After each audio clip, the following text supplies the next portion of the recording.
Hi, I'm Ani Seferyan, Associate Marriage and Family Therapist here at Embracing You Therapy. This video will cover an often overlooked trait of people with ADHD, sensitivities around one's sense of fairness and social justice. When we think of ADHD, we think about major indicators such as inattention, impulsivity, and hyperactivity. However, nearly a third of adolescents and adults with ADHD report challenges with emotional instability. Interestingly enough, when looking through the diagnostic criteria of ADHD in the DSM-5, there is no mention of emotions.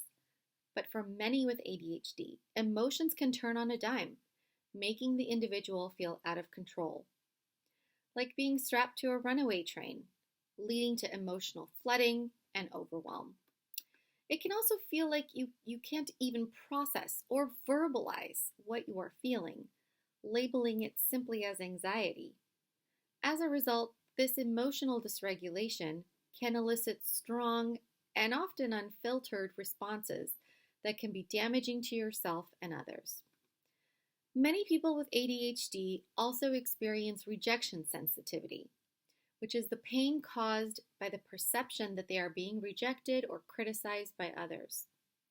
Rejection sensitivity may also lead to feelings of worthlessness when they are unfairly treated, because it may trigger the sense of failing to meet your own high standards or others' expectations of you. Moreover, when it comes to fairness in relationships, jobs, everyday life, or the world at large, a person with ADHD may be more attuned to perceiving wrongdoing and feel it more intensely than a neurotypical individual. Even the smallest inequities, critiques, or slights can invoke an extreme reaction that may not be proportionate to the situation.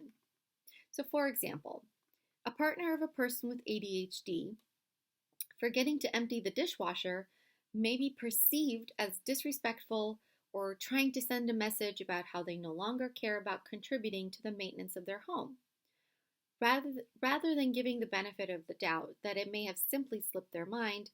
The partner with ADHD may become flooded and unable to control their emotional response, leading to an extreme or overblown reaction to the given situation.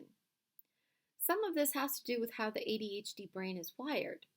This cognitive rigidity doesn't allow the space to look for the gray areas of something that seems so black and white to the individual. Taking all of this into consideration, it's easy to see why a person with ADHD may have sensitivities around their sense of fairness and social justice. But you may be thinking, what does social justice sensitivity look like? Well, it can look like spiraling into a pit of hopelessness, doom scrolling after reading the news, and feeling like you are unable to right the wrongs of the world. It can include anger and resentment about victimization, a strong drive to restore justice, even at your own expense. It can also feel like hopelessness around larger global issues and feeling worthless when you are being treated unfairly or when you are victimized yourself. So, what can you do to help yourself?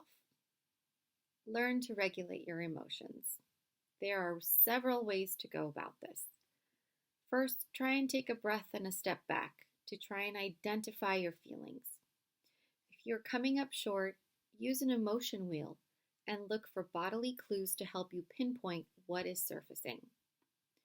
Work with a therapist who is trained in cognitive behavioral therapy and work on building emotional resilience. Consider medication.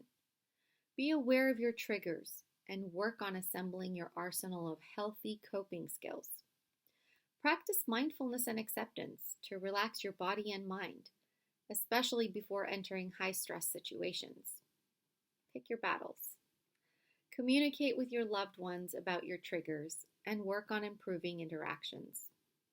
Channel your energy into exercise, learn new skills, or take up a hobby. Caring for a pet can also boost your mood and improve your sense of well-being. Lastly, limit your exposure to news reports that send you spiraling into hopelessness about the state of the world. Instead, focus your energy on creating a life of meaning and purpose. Perhaps part of that may include working towards social justice. Volunteer or get involved in your community in ways that are impactful and important to you. But remember that helping to improve the lives of others shouldn't come at too great a personal cost. If you found this video helpful, please like and subscribe to our channel. Please also visit our website for more information and find out how to set up a free consultation with one of our clinicians here at Embracing You Therapy in Woodland Hills, California. Thank you, and take care.